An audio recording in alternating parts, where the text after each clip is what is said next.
Hello, my name is Gary Gomes. It's April 11th, 2021.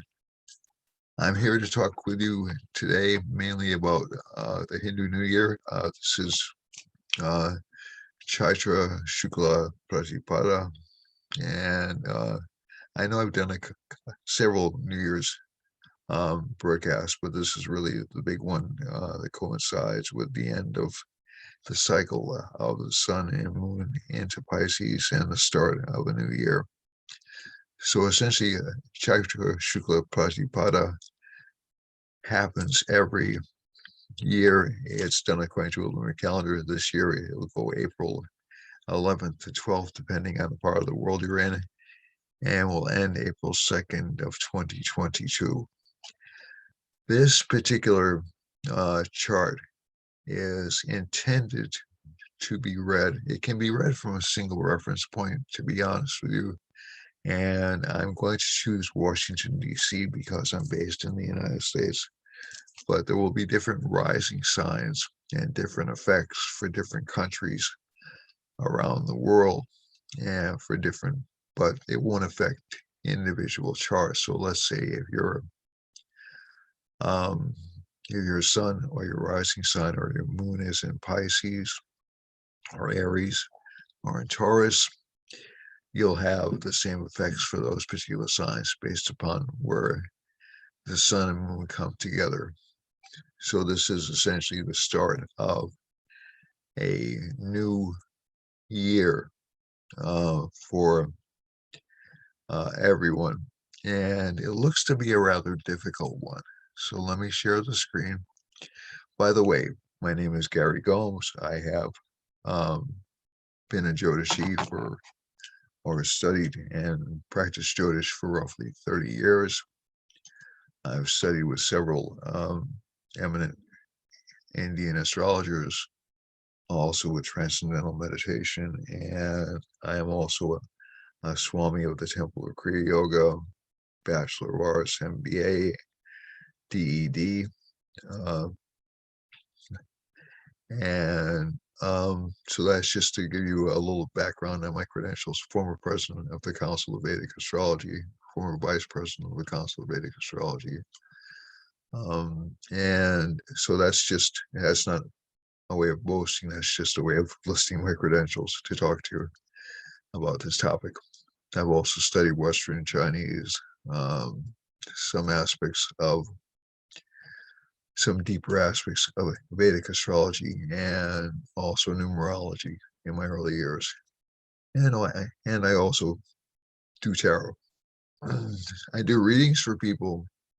You can contact me at 508-525-0001 or at neibas@comcast.net. Our store Crystal Expectations is closed down right now for renovations, but we are able to serve people. If you call and make an appointment, we can help you out. So, and I do readings online, and I do teach online, and I teach at Kepler College, and I teach at the American College of Vedic Astrology, and I teach at Direct Academy as well. So you have a variety of ways you can get in touch with me. That having been said, and a big shout out to all my friends and all my students around the world. And in particular, I'd like to acknowledge I have a large constituency in Turkey, and I want to acknowledge them in particular. And I want to send my love and my support to them. So to Shania and everyone that I know and love in Turkey, to my family in England, to my students in the United States, and a variety of other folks. I have students right now. I just want to say hi, and I wish you all the best of luck.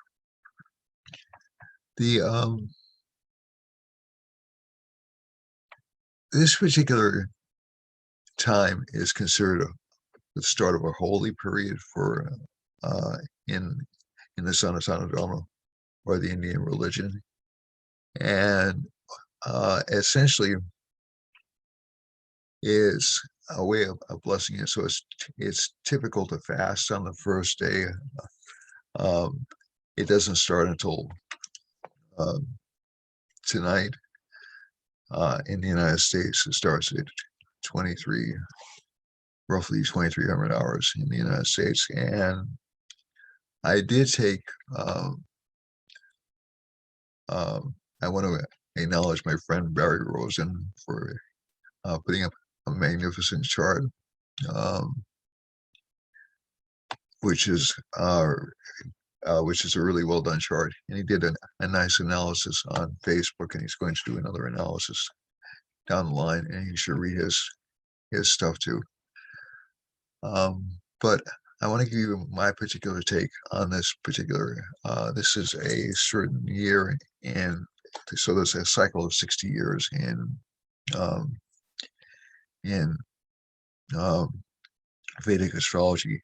And although we thought last year was a year of big change, this is another year of big change, because it actually is a year of reform, to a certain extent, war, to a certain extent, disruption, and perhaps discontinuities in leadership, although I think those are going to come in 2022 and not 2021. So let's look at the chart and see what we see from that. Okay, so I'm going to use the US chart as my base, just because it's an easier chart to use for me. This chart I have up right now is actually a UK chart.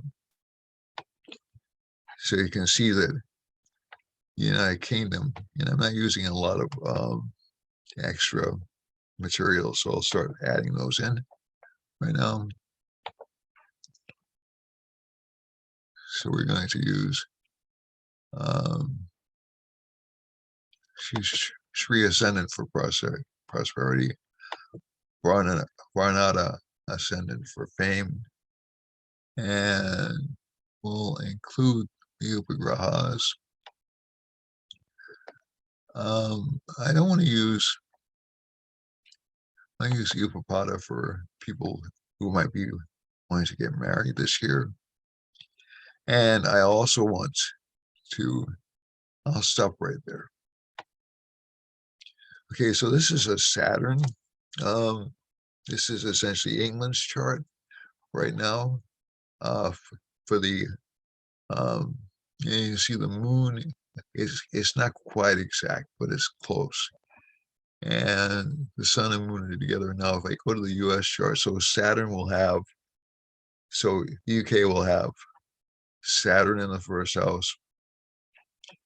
If we go to Turkey, Turkey will have Venus, and it'll be somewhere between Venus and Aries and Pisces in the first house. And if we go to India, India will have Taurus in the first house, and China will have Gemini in the first house. So these shift a little bit as we go from place to place around the world. And it's really not tough to figure out. But basically, so essentially the middle of the Atlantic Ocean, Brazil would have Sagittarius rising. Okay. And so let's go to the US chart. And I'll change it back to the original format I had, because this is much more precise. So this is the United States chart starting at 2331 degrees tonight. Now for the US chart, and I'm going to say this it's not that I view the US as the center of the world, it's the center of my world, but I'm not really an American-centric person.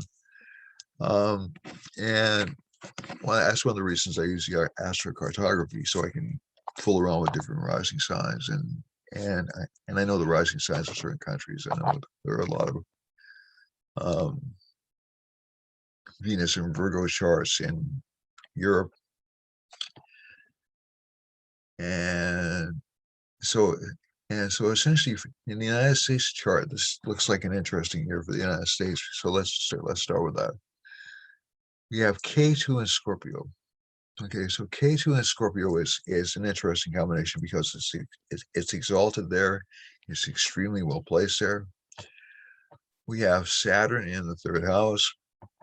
So again, we're talking about what I would call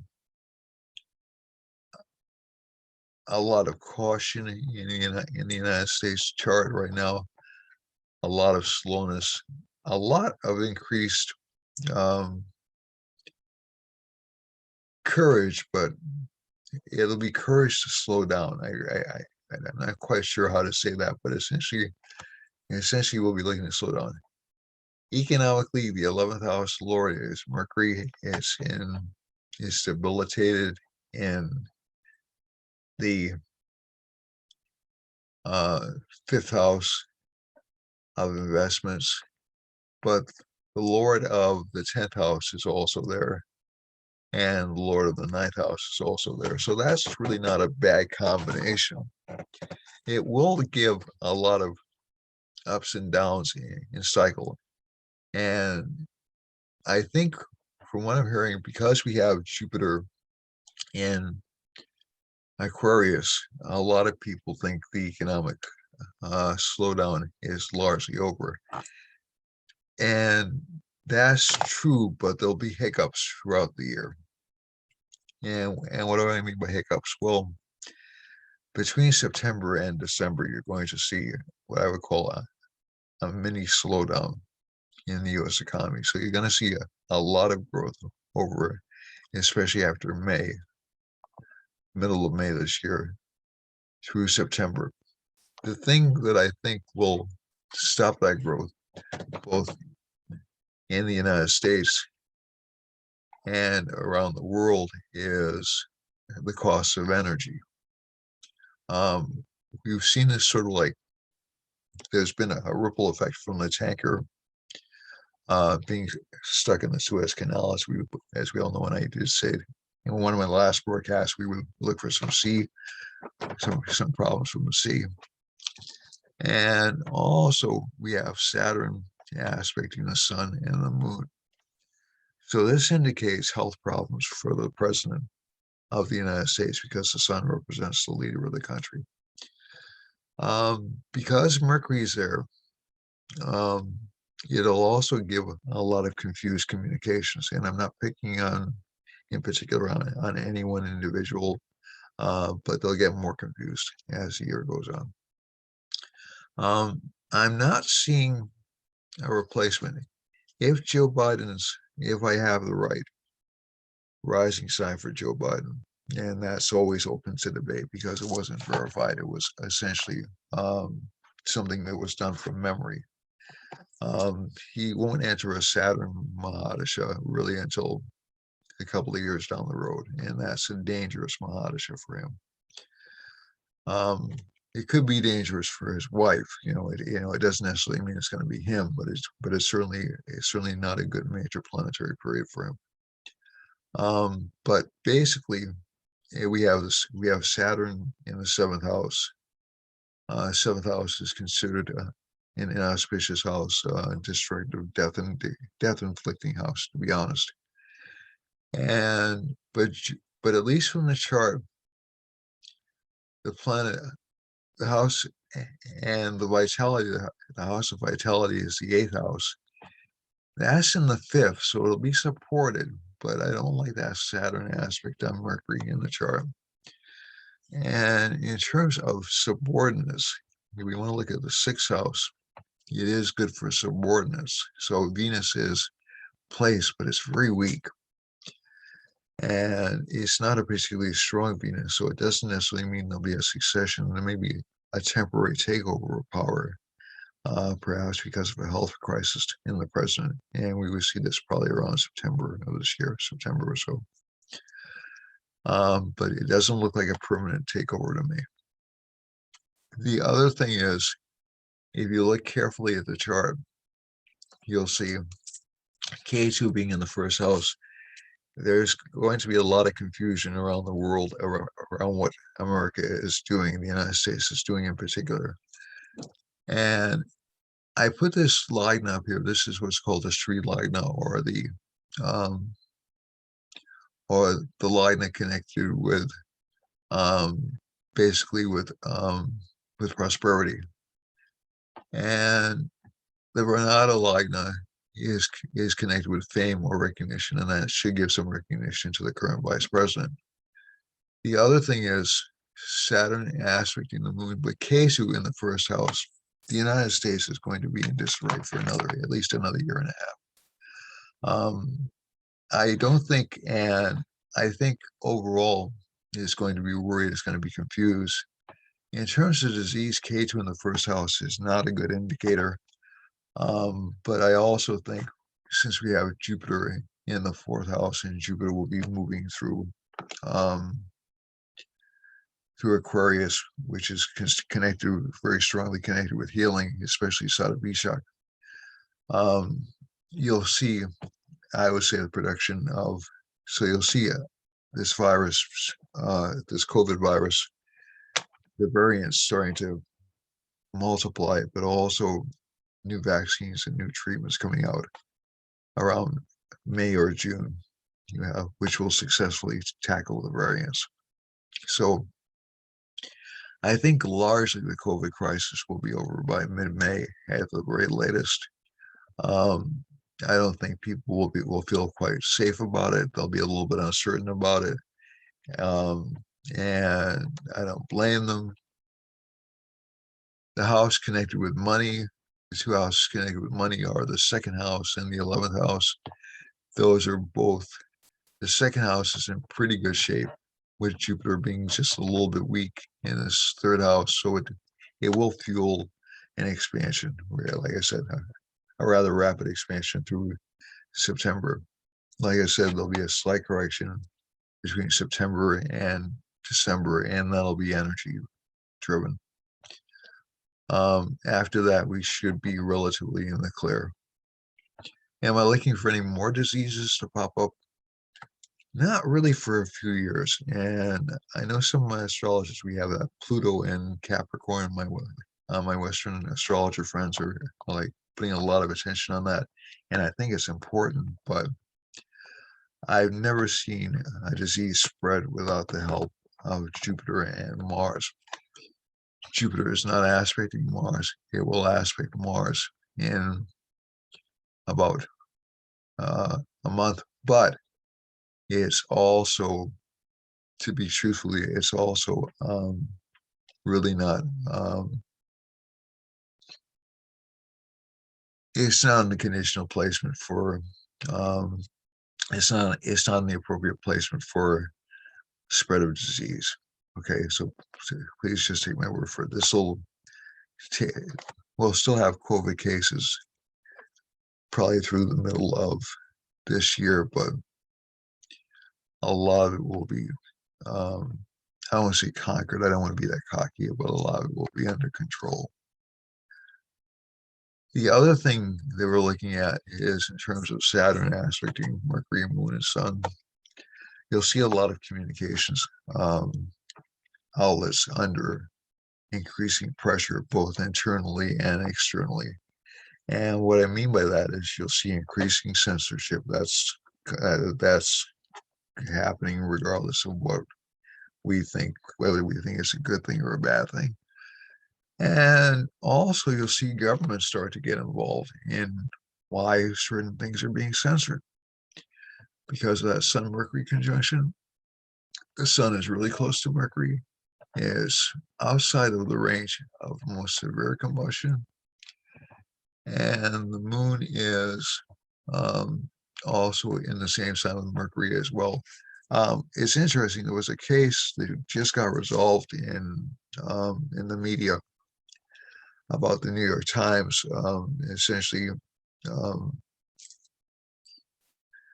there's a free speech. The free speech doctrine is protected, so but you don't have, but you can be sued if your paper printed something as news rather than opinion. And the New York Times recently lost a lawsuit to a conservative outlet, to a conservative group, because it inserted opinions into a story about that was supposed to be objective news. And that, I think, is where you're going to see a lot more scrutiny, a lot more pressure, a lot more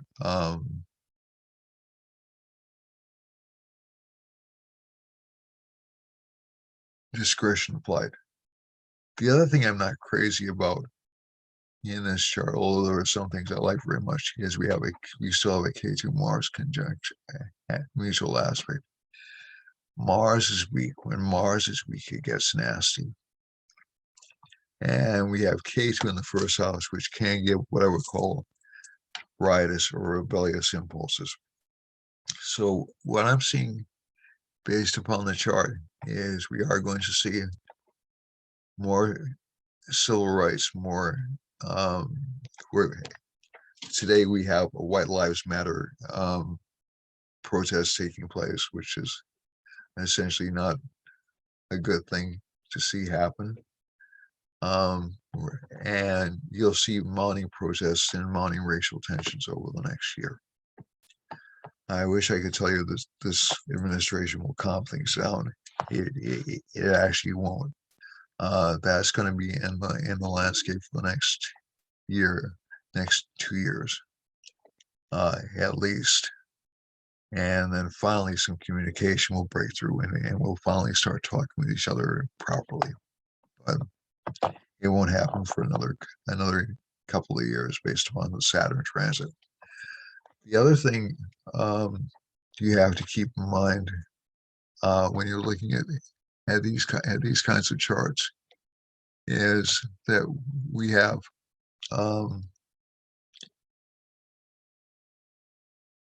there'll be more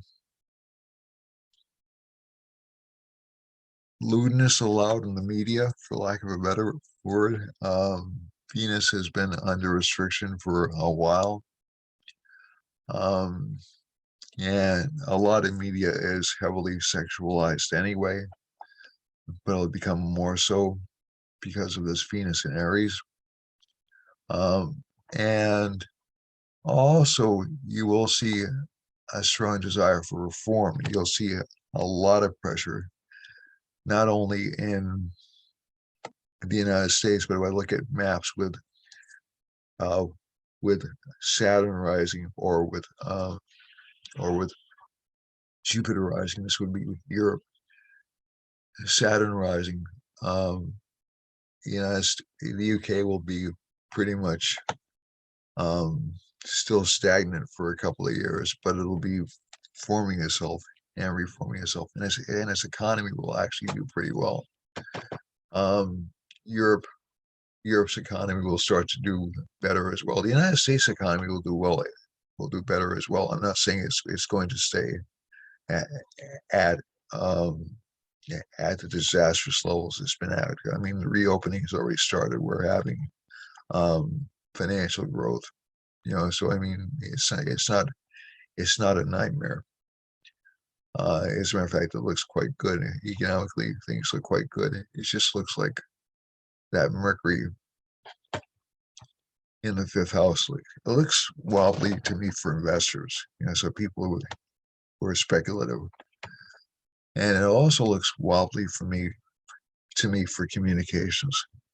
So you're going to see the communications empires at kind of a disadvantage. The other thing is, if we go to Turkey will do very well in the film industry, but it should be leery of earthquakes, especially around May and August, and also some kind of military action in that part of the world. And Gemini, and we're going to look at the world map in a second. China will have some financial growth, but it'll be scattered. It'll be disorganized. Saturn's aspect in the 10th house China will definitely gain prominence and it will gain additional money, but it's really at risk of starting foreign wars. So is India. India's at risk of internal conflicts. So that pattern is going to continue in India. The other parts of the world, like let's say we go to, so let's say we go over here. This would be California. California sort of in disarray in the United States. And if we go out to, let's say, Australia, which would be around here, Australia will still be struggling with illnesses. Brazil doesn't look like it's going to have a really good year, although its entertainment industry will do very, very well. The other thing is, if we're looking at, so this is a year of reforms. This is a year um, in which people will take up. I'm not saying it's going to be a revolutionary year, but it's going to be very difficult. And Mars changes signs and goes to Gemini. So a lot of Geminis out there will feel increased energy and increased vitality over the next couple of months. So that'll be good for them. And Sun's about to move into Aries. So within about a few days, really, you'll start to see a lot of energy pop back into people's lives. Jupiter in Aquarius is a particular blessing because Jupiter in Capricorn has just given a lot of wrong-minded judgments over the past year. But that K2 in the first house, revolution, conflict, desire for change is still going to be there. You're still going to have people trying to get people thrown offline. You're still going to have people trying to protest. You're still going to have people trying to disrupt the world. And I think overall, it's going to be an interesting year. And there's an old Chinese curse, may live in interesting times, which we should take to heart. If we're looking at the world map, the astrocartography map,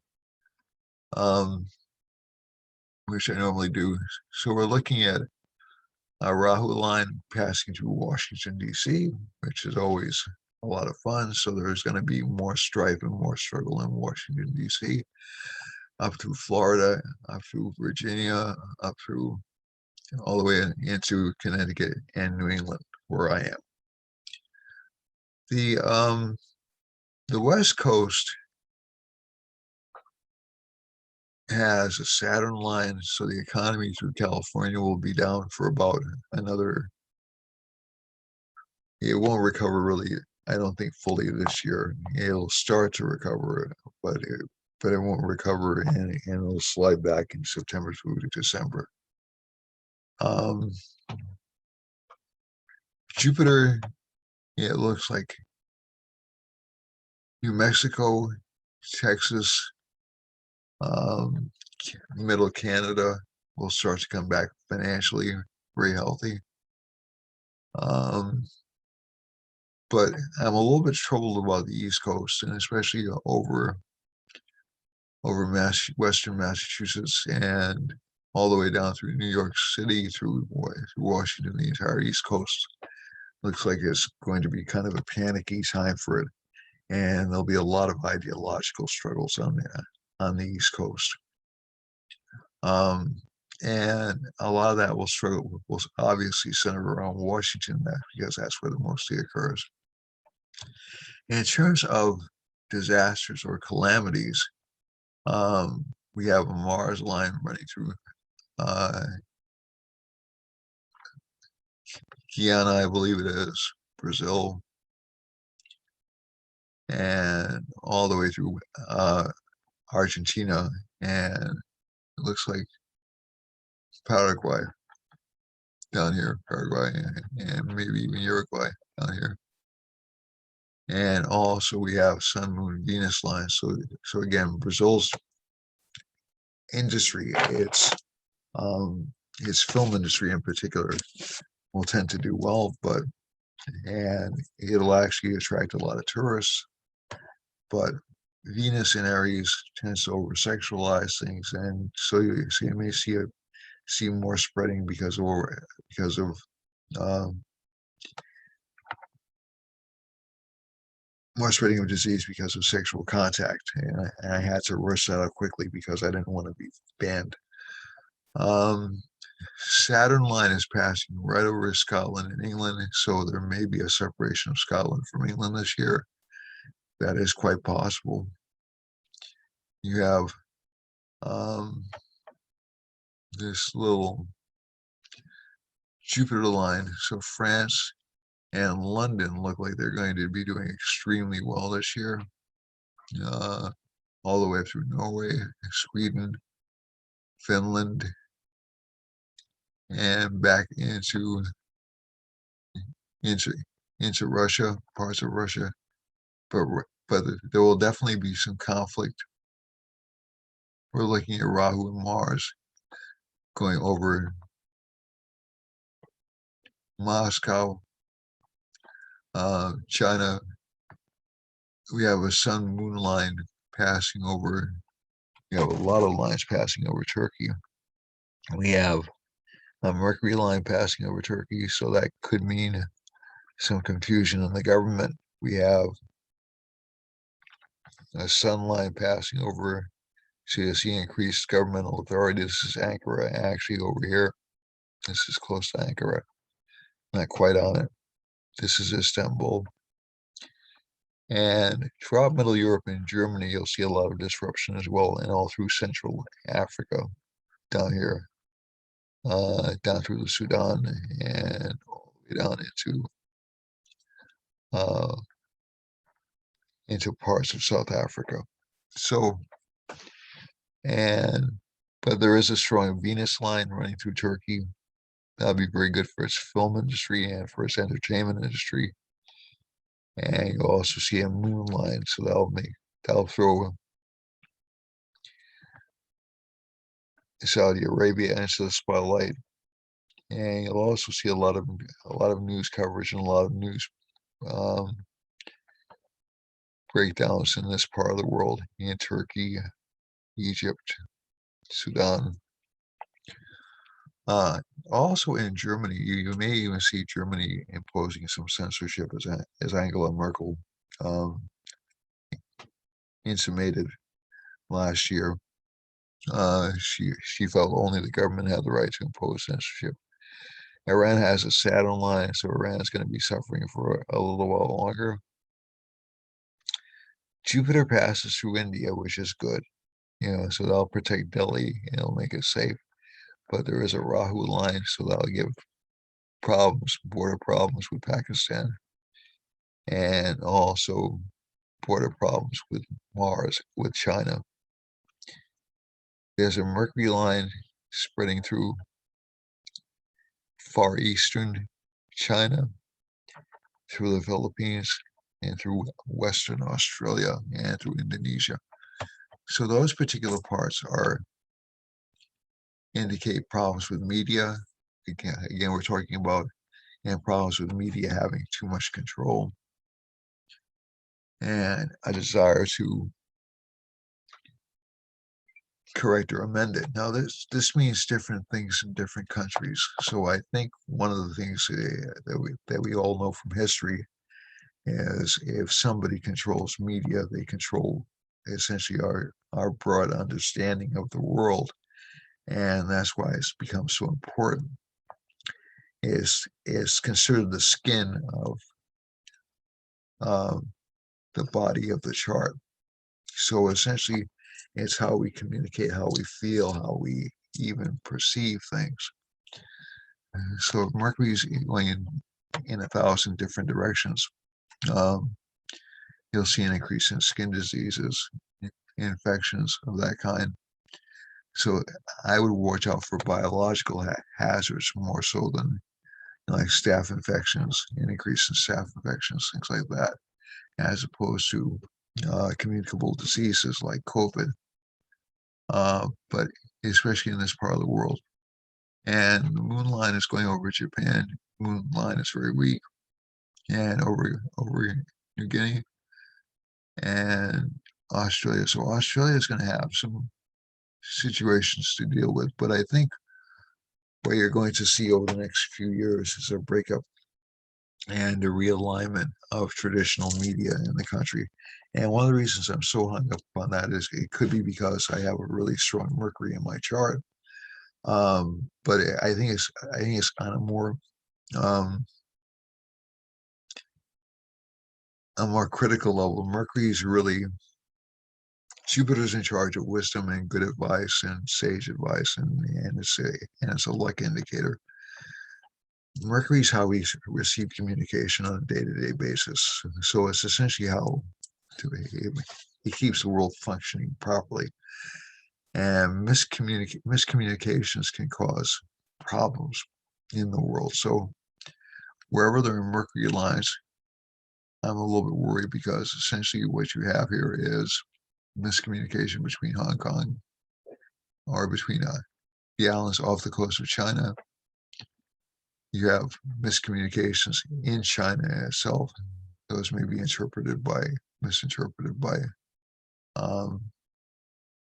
India and misinterpreted also, although there are no Mercury lines except in Western Canada near the United States, but Mars lines are definitely close to the United States. So you'll see I think a lot of miscommunications, a lot of skin issues coming up over the next year. And this Rahu line, like I said over here, usually leads to overreaction. It usually leads to people misunderstanding what is said and panicking as if their world is going to be crushed.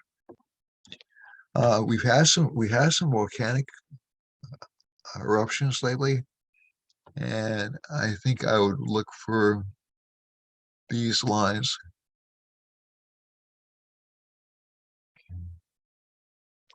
So you have another Mars line over Iceland. You have a Mars line over in Central America, a Rahu line over what I believe is Guatemala, and also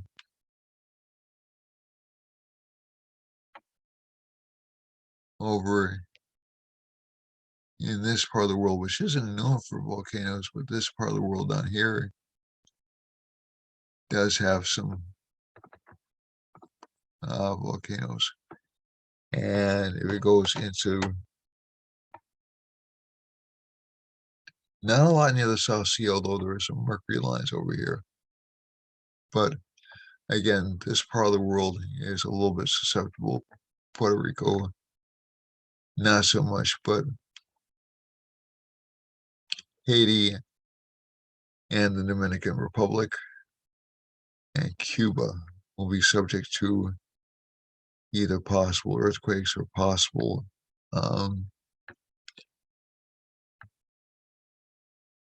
disruption over here, possible earth-related damages over here. Saturn lines will come sometimes cause these as well, but we're really not seeing. The closest I'm seeing to a problem area is northern Sweden and Norway over here, and Saturn over here, and some earthquake potential over here in Iran and throughout the upper former Soviet Union, now Russia. It's important to remember this isn't, and also Madagascar. Madagascar actually has a Venus line running to it, so it shouldn't be in that bad shape, but some water damage is promised from that combination. So that's the map of the world. Now let me see if I can get back to the see how much time we have left.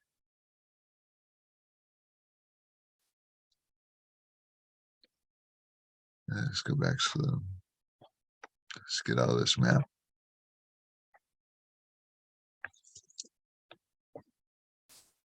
and talk about the individual signs for the month and the year up ahead. Basically, we have, let's start with Aries. Aries should be very, very intensely interested in romantic relationships, even to the point of looking for extramarital affairs. So be careful. There's an exchange of lords between the first house and the second house here. So Venus is in Mars sign and Mars is in Venus's sign. And these are both very sensual or sexual placements. It doesn't mean this Mars conjunction will not last very long, but Mars in Gemini can lead to infidelity, and especially for people who have Gemini rising or Gemini or Sagittarius rising, or even Aquarius rising or Aquarius moons. It can be tempting to have love affairs or romantic involvements. And the only problem I see with this is if you're single, that's not necessarily an issue. That what you do with your life is your business. If you're married, it can lead to breakup or disruption of marriage. It's in a lot of heartache. The other thing is they'll be short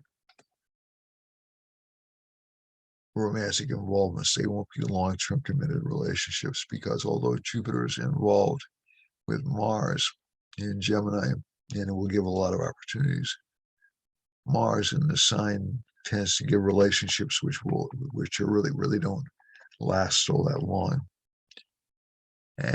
And so as soon as Mars goes into Cancer around August or so, or excuse me, around July or so, the initial passion will have worn off. So I think it's just a good idea to be careful. Rahu in Taurus tends to give a lot of attraction towards sensual people. It tends to increase sensual appetites. It increases materialistic appetites, but depending on the chart, it'll be a little bit difficult. It's a good combination for money, though. This is a good combination for money for the sign, and you'll see a lot of increased financial wealth and prosperity for the sign, especially over the next month. Over the next year, you'll definitely see expenses because of children and because of illnesses, although there'll be minor illnesses, and because of home finances. So career-wise, this sign is going to still be working hard. It's going to have there'll be a lot of game, but a lot of notoriety for this sign this year. And I'll start this month. But a lot of hard work. And Jupiter in the 11th is actually good. So you'll meet some important friends and start to increase your financial position. K2 in the 8th, increased interest in occult or metaphysical matters, and not a bad thing, but it's a tendency to have accidents or make mistakes. So K2 is good for intuition. It's usually, but it can also steal from us and lie to us. So just be a little careful. So if you trust your intuition, trust it, but recheck it with the facts. Okay. As for Aries, for Taurus, we have Mars is in Taurus, and essentially this particular combination does give a very sensual nature. So this sign has been in jeopardy relationship-wise for the past few months. Rahu and Ketu tend to be separative planets. They tend to separate people from their relationship partners. And with Mars there's probably been a lot more fighting than normal, which should end by mid-month. But this sign will still be angry. It'll be more expressive. It'll be a little bit more greedy, a little bit more attracted to financial assets, and real estate. Overall, career-wise, a good year. The sign will be lucky career-wise. It'll earn a lot of money, but Saturn, very tough bosses, very difficult to get along with friends too. And friends will be there'll be like a strong focus this year in the chart. It will be like a strong focus. It will be a strong focus this year, but I think you'll also see a lot of fair weather friends for this sign. So be careful about who you trust, especially financially. For Gemini, Gemini has Mars, Rahu in the 12th house, which is a classic Mars affliction combination. So again, it's important to be really careful. If you find yourself like magnetically attracted to somebody, be really, really careful. This combination isn't going to last, but the next 4 months or so isn't a really good time for Gemini to make romantic decisions. The next 4 to 5 months actually isn't a really good time for Gemini to make romantic decisions, mainly because it'll be in what's called Mangalic Ore. They'll have Mars affliction, and there'll be a tendency to get attracted to people who you can't function with for a long time. And so I don't want to be disappointing. If you get into a relationship with that expectation, that's fine. I'm not saying you shouldn't socialize with people or get romantically attached, but it's a little bit difficult. The other thing is, in terms of the sign, K2 is in the 6th house, so we'll have to be careful of diseases, especially diseases connected with elimination. It doesn't look like it'll be a long-standing pattern. This particular sign will also have some problems with sleeplessness because of Rahu in the 12th house, but that's been going on for a few months. Saturn is in the 8th house for this planet. A lot more interest in metaphysical and spiritual pursuits, although that will be more modest and more low-key than this past year. Jupiter's in the 9th house, so it'll give more luck, more opportunity to travel, more opportunities to see the world for this particular sign. And Moon, Mercury, and Sun and Venus will produce financial gains for the sign. Finally, it's been going through a rough patch, and finally it'll come out of that. For Cancer rising, or Cancer Sun, or Cancer Moon, these people will actually find life partners this year. So that's a good sign. The only thing is they should be careful over the next 5 months not to finalize things. The next 5 to 6 months not to finalize things, and they can finalize things safely in August or September. That's right. They'll also have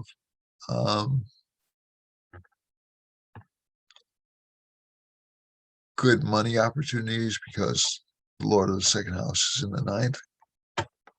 Good career opportunities. They'll shine at their career, especially if it has to do with show business or glamour or anything connected with pleasing the public. But their friendships will be a little bit strained. And what I mean by that is they'll have their friends, they'll have arguments with their friends, or they'll feel like friends aren't being really supportive of them, which is understandable. Some difficulty with children because children will seem to be a little bit difficult to understand, and also prone to illnesses and erratic behavior. Mercury rules their 3rd house of desire, so they'll be all over the map in terms of trying to accomplish what they want to accomplish, and that's fine. But they should be wary of trying to take on too much. For Saturn is in the seventh house, indicates marriage, which will be long lasting, permanent, a contract which will be bound together, so that's good. But it'll seem a little heavy at times. Okay, so it's not going to be the lightest marriage, and it might be to an older partner, but that'll be fine. That'll give a lot of stability. Jupiter's in the eighth house, very good for occult studies, metaphysical studies, maybe even studies of astrology for the sign. Ninth house has Sun, Moon, and Mercury in it. That's a good placement. And Venus is in the 10th house of career, as we said before, so that's very good for career growth and also additional learning. Leo comes next. Leo has Sun in the 8th house, so this sign will show a slight decrease in confidence. Mercury's in the 8th house too, so money will be tough to come by. You'll have to rely on spouse's income, but good relationship opportunities for this rising sign. Also, it's good for windfalls or sudden increases in cash. This 8th house planets will tend to give essentially a lot of money that's been owed to you for a long time, so that's good. There'll be a strong desire for wealth and a strong desire for healing and trying to get on with one's life. K2's in the 4th house. K2 in the 4th house means the person will usually be leaving home or going into somewhere new, living somewhere new. Jupiter is Lord of the 5th house. It's in the 7th house, so this indicates love marriage for this person. So that's very good. Saturn aspects the moon. So again, these individuals will have to watch out for unexpected health problems, energy drains, and also some nervous issues popping up. For Virgo has Sun, Mercury, Moon in it. This will lead to confusion about relationship life, about what the person wants from a relationship life, about what kinds of relationship partners the person will attract. Venus in the 8th house will make this sign seem kind of attractive. Mars in the 9th house is good for financial growth, but again, there is a risk of being a little bit too greedy. So just be careful about that. Also, this gives romantic luck, but again, it'll give romantic luck towards exotic or difficult to attain partners. Career-wise, it looks like this sign will be doing a lot of different things this year and this month. For at least about another 10 days this month, it'll start to settle down and career directions will become more concrete around April 21st. The other thing is, for this rising sign, a lot of courage. Saturn's in the 5th house. It'll give frustration or difficulty in romance. So even though there'll be plentiful partnerships, there'll be difficulties in trying to reach or contact those partnerships. Jupiter's is in the 6th house. Good for taking care of illnesses, good for overcoming long-term physical conditions. For Libra has the Sri Lagna in it, which is good for financial growth for this sign. Ketu's in the 2nd house, so there'll be a little bit of confusion about how much money is coming in, but it actually looks pretty good for this particular sign. Mars is aspecting its own house, which means income from property, although sometimes it'll come in unexpected ways. Saturn is in the 4th house. There'll still be some sadness with home life, and there'll be certainly unhappiness with communications with government. Jupiter's in the 5th house, gives a lot of opportunities for love affairs or romantic involvements, or even for educational activities if you're interested in that. So that's good. That's a good lucky placement. Venus is in the 7th house, so we'll bring romantic relationships in. But again, like I said, just be careful that they're not unrealistic, or that or that the person will take advantage of you. That's the only problem with this Mars in this sign. If you wait for about another week or so, it's a little bit safer to move forward in that direction. This is for Libra, but right now, not so much.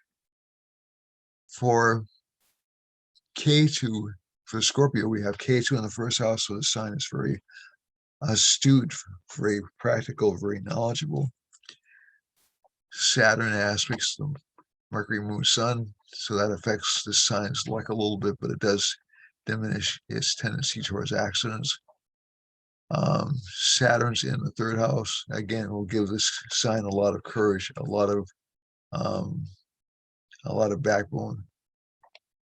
Jupiter's in the fourth, it will give new home opportunities. Mercury, Moon, and Sun are in the fifth, good opportunities for children. Venus is in the sixth. Watch out for affairs because they could ruin your relationship life, just absolutely ruin them, at least for the next 10 days, but I would say throughout the year. The only time I think it would be safe to get into a relationship would be sometime after August. The other Sagittarius, Saturn in the second house, so slow but steady growth. Jupiter's in the third house. This sign will act much more politely and much more respectfully than previously. Sun, Mercury, Moon, uncertain about where it wants to live. Venus is in the fifth house, good potential for love affairs, although they could turn a little bit hateful. But again, if you wait a couple of weeks, you're pretty much in the clear. And career-wise, not a lot of changes career-wise. Sun is in the fifth house, should give good career luck and a lot of financial gains for the sign, although the money will be spent rather quickly. Capricorn is very solid this year. You'll start to see some money coming in. Sun, Mercury, Moon in the third house, more courage, more love of home. Romantic involvements will be dangerous, but they could be exciting for the sign. And overall, K2 is in the 11th house. So again, friends will be a little bit inconsistent or a little bit unstable. For Aquarius, the Lord of Aquarius is in the 12th house from it, so that indicates this sign will still continue to be shy, still won't be able to realize its ambitions. But Jupiter does bring travel opportunities for the sign. It does bring financial gains and also relationship opportunities. Venus is in the third house, strong desire to please everybody, but strong desire for sexual relationships. And Mars in the fourth house tends to give frustration or a blocking of those desires. Now, again, this doesn't mean everybody that I'm mentioning in the sign is going to be sexist. It could be some of the passion in life you're interested in. So it's a little bit of an overplay of interest in passion and sensuality, I think, that I'm giving. But basically, these can be passion about music, art, those kinds of things, and also physical activity, getting physically fit, and good for relationship, good for money through relationship. The Sri Lagna is in this particular sign is going to really help you in terms of finances. K2's in the 10th. Not a lot of career recognition, not a lot of honors, but still a lot of work. And to work and not get the honors and to make the money is fine. So you'll have a lot of gains this year. So that's about it for this broadcast. I hope I didn't run over. In the meantime, if you want to contact me, please do so. 508-525-0001 is the easiest way to contact me. My name is Gary Gomes. Gangadagarish Swami Kampananda. It's been a pleasure being here. I love you all, and God bless you, and namaste. And please hit the like, share, comment, whatever you like, and let me know what other issues you'd like to see me address. Next year, I'll address this year in terms of the greater 60-year cycle in Hindu astrology, but I didn't have time to do it this week. Okay, thanks a lot, folks. We'll see you next week. And again, namaste.